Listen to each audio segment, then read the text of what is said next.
नमस्कार साथियों, स्वागत है आप सभी का। आज हम उत्तर प्रदेश का विभाजन करके पूर्वांचल राज्य बनाने की जो अटकलें लगाई जा रही हैं और जो मांगे लगातार की जा रही हैं, उसमें हम ये जानेंगे कि किस प्रकार से भारत में नए राज्य का गठन किया जाता है और उसको जानने की जो प्रक्रिया होती हैं वो क्या क्या होती हैं। तो चलिए शुरुआत करते हैं कि किस प्रकार से भारत में नए राज्य का गठन होता है। तो इसके लिए जो हमारा पहला क्वेश्चन जो पहला जो प्रश्न उठता है हमारे सामने, प्रश्न उठकर जो आता है वो ये आता है कि संविधान में नया राज्य बनाने के प्रावधान क्या हैं और इसके क्षेत्र को कैसे घटाते हैं, कैसे बढ़ाते हैं।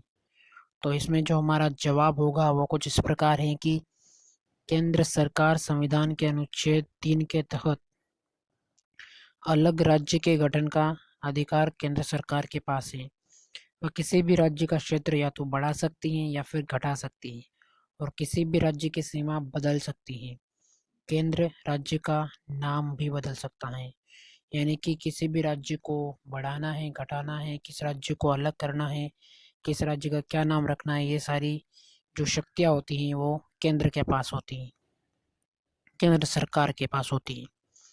तो ये हमारे पहले क्वेश्चन का जवाब होता है। अब हम आगे बढ़ते हैं हमारे अगले प्रश्न की ओर। जो हमारा अगला प्रश्न जो उठता है उसकी ओर कि अलग राज्य बनाने की क्या प्रक्रिया होती है, जो पूरी मेथड होती है अलग राज्य बनाने की वो क्या होती है। तो इसमें पहले विधानसभा नए राज्य के गठन का प्रस्ताव पास करती है।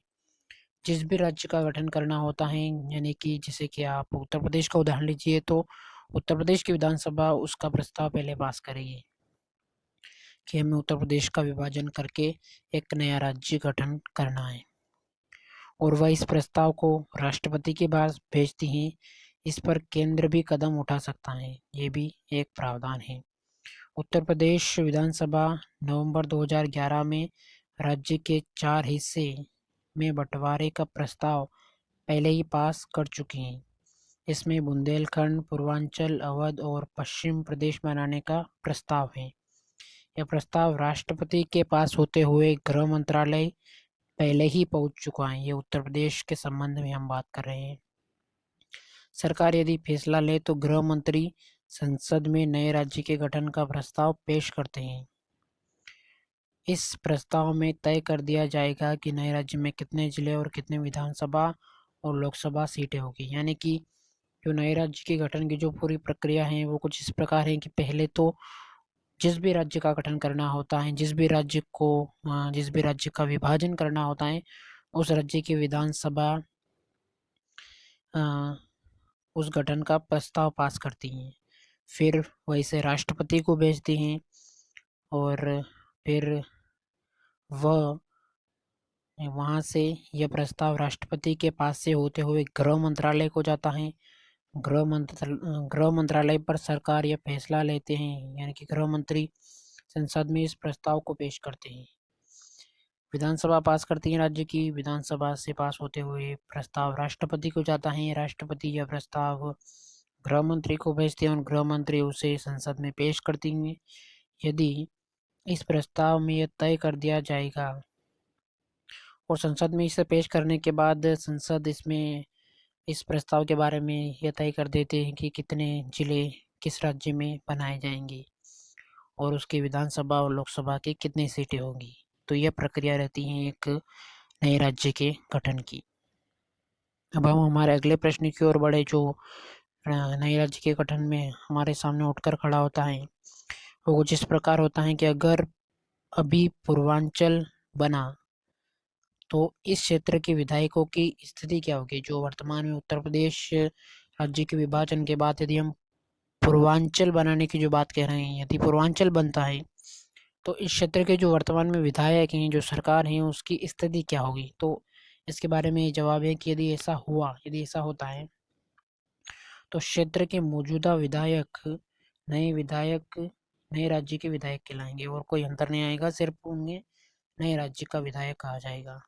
फिर यूपी विधानसभा का मौजूदा कार्यकाल सिर्फ 8 महीने बचा है, यानी कि 8 महीने बाद यूपी विधानसभा का इलेक्शन हो जाएगा 2022 में। और नए राज्य की प्रोविजनल विधानसभा होगी। इसमें स्पीकर और डिप्टी स्पीकर का चुनाव होगा और नई प्रोविजनल विधानसभा में बहुमत वाली पार्टी को सरकार बनाने का न्योता मिलेगा। अब जो विधायक रहेंगे वो सिर्फ नए राज्य के विधायक कहलाएंगे, बस इतना सा फर्क आएगा। और उसमें जो विधानसभा होगी वो प्रोविजनल विधानसभा होगी और इसमें स्पीकर और डिप्टी स्पीकर का गठन होगा, का चुनाव होगा और जो सरकार बनेगी वो बहुमत वाले दल की बनेगी। ठीक है, अब हम यदि आगे बढ़े तो हमारा जो अगला प्रश्न उठकर खड़ा होता है वो कुछ इस प्रकार है कि क्या केंद्र नए राज्य का प्रस्ताव समीक्षा के लिए योगी सरकार को भेजेगी? ये उत्तर प्रदेश के संबंध में बात कही गई है। तो इसमें हम देखें तो हमारा जो जवाब है वो है कि मायावती सरकार ने पूर्वांचल के गठन का प्रस्ताव केंद्र को भेजा था। यानी कि जब मायावती मुख्यमंत्री थी उत्तर प्रदेश की तो उस समय उन्होंने भेजा था और केंद्र प्रस्ताव में संशोधन कर सकता है। जो मायावती ने प्रस्ताव भेजा था उसमें संशोधन केंद्र कर सकता है, लेकिन इसे नए सिरे से योगी सरकार को भेजने की कोई बाध्यता नहीं है। वही प्रस्ताव यहाँ पर कुछ संशोधनों के साथ यदि ज़रूरत लगी तो उसी प्रस्ताव को कुछ संशोधनों के साथ मान लिया जाएगा। ठीक है, अब जो अगला प्रश्न उठता है उसे हम माने तो नए राज्य की विधानसभा लोकसभा क्षेत्र का परिसीमन किस तरह होगा? यानी कि उसमें विधानसभा कैसे बनेगी, लोकसभा की कितनी सीटें होगी, उसका परिसीमन वगैरह ये कैसे होगा? तो इसके संबंध में जो बात यहाँ पर कही गई है वो है कि लोकसभा और विधानसभा सीटों के परिसीमन का कार्य निरंतर चलने वाली एक प्रक्रिया है। यानी कि ये धीरे धीरे होगा और यह काम चुनाव आयोग के दायरे में आता है। यानी कि यह काम चुनाव आयोग करेगा, ना कि कोई राज्य या केंद्र की सरकार। फिर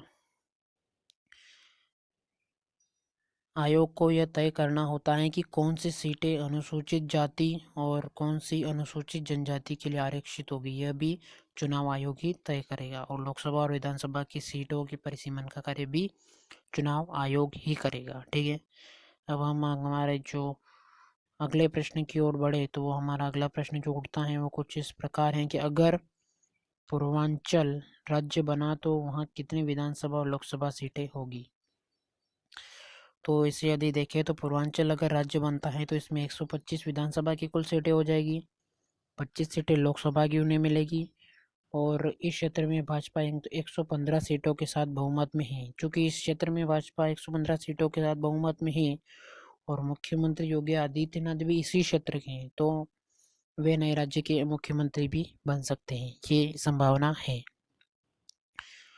और हमारा जो अंतिम प्रश्न उठता है कि पूर्वांचल की सियासी संभावनाएं कितनी है, कि कितनी संभावना है कि उत्तर प्रदेश का विभाजन करके पूर्वांचल राज्य बनाया जा सकता है?